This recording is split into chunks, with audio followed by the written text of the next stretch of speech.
The bundle of sticks. A certain father had a family of sons who were forever quarreling among themselves. No words he could say did the least good, so he cast about in his mind for some very striking example that should make them see that discord will lead them to misfortune. One day when the quarreling had been much more violent than usual, and each of the sons was mopping in a surly manner, he asked one of them to bring him a bundle of sticks. Then handing the bundle to each of his sons, in turn he told them to try to break it.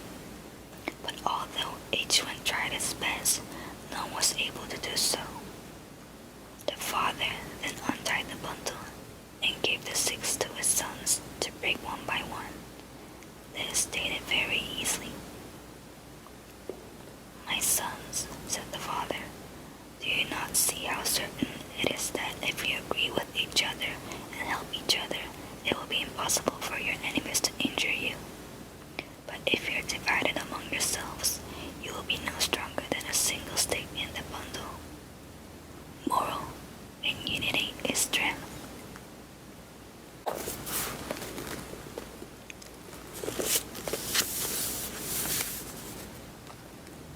Belling the cat. The mice once called a meeting to decide on a plan to free themselves of the enemy, the cat. At least they wished to find some way of knowing when she was coming, so they might have time to run away. Indeed, something had to be done, for they lived in such constant fear of her claws that they hardly dared stir from their dens by night or day. Many plans were discussed, but none of them was thought good enough. At last, a very young mouse got up and said, "I have a plan that seems very simple, but I know it will be successful. All we have to do is to hang a bell about the cat's neck. When we hear the bell ringing, we will know immediately that our enemy is coming." All the mice were much surprised that they had not thought of such a plan before. But in the midst of the rejoicing over their good fortune, an old mouse arose and said, "I will say that the plan of the young mouse is very good, but let me ask one question. Who will bell the cat?" Moral: it is one thing to say that something should be done, but quite a different matter to do it.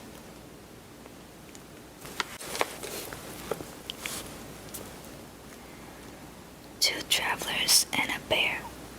Two men were traveling in company through a forest when all at once a huge bear crashed out of the brush near them. One of the men, thinking of his own safety, climbed a tree. The other, unable to fight the savage beast alone, threw himself on the ground and lay still, as if he were dead. He had heard that a bear will not touch a dead body. It must have been true, for the bear snuffed at the man's head a while, and then, seeming to be satisfied that he was dead, walked away. The man in the tree climbed down. "It looked just as if the bear whispered in your ear," he said. "What did it tell you?" "He said," answered the other, "that it was not at all wise to keep company with a fellow who would desert his friend in a moment of danger." Moral: misfortune is the test of true friendship.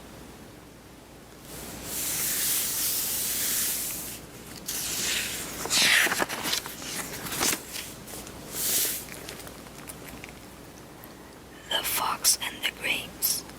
A fox one day spied a beautiful bunch of ripe grapes hanging from a vine trained along the branches of a tree. The grapes seemed ready to burst with juice, and the fox's mouth watered as he gazed longingly at them. The bunch hung from a high branch, and the fox had to jump for it. The first time he jumped, he missed it by a long way. So he walked off a short distance and took a running leap at it, only to fall short once more. Again and again he tried, but in vain. Now he sat down and looked at the grapes in disgust. "What a fool I am," he said. "Here I am, wearing myself out to get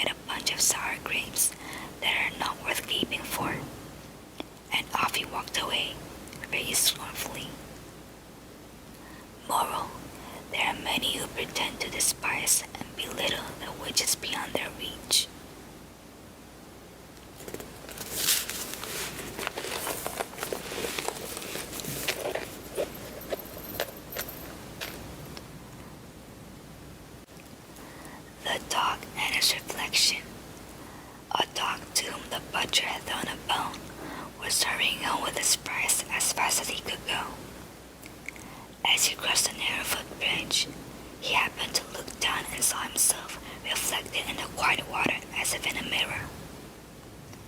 But the greedy dog thought he saw a real dog carrying a bone much bigger than his own. If he had stopped to think, he would have never known better. But instead of thinking, he dropped his bone and sprang at the dog in the river, only to find himself swimming for a dear life reached the shore. At last he managed to scramble out, and as he stood sadly thinking about the good bone he had lost, he realized what a stupid dog he had been. Moral: it is very foolish to be greedy.